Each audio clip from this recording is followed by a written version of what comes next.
The Filipino antonym puno means full in English, puno.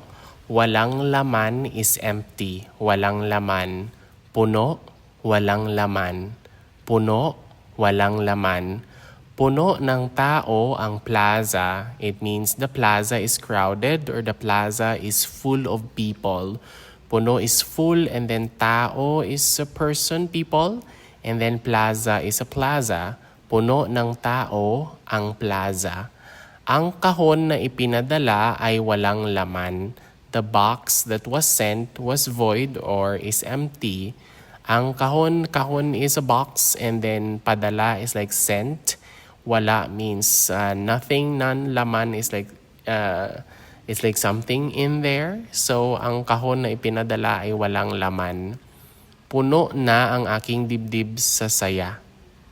My chest is full of joy. Puno na means puno is full. Akin is my dibdib is like chest. Saya is happiness or joy. Puno na ang aking dibdib sa saya. Walang laman ang pitsil pagkatapos kong uminom. It means the pitcher became empty after I drink, after me drinking. Walang laman means empty. Pitsil is a pitcher. Pagkatapos is after. Ko is I. Uminom is drink.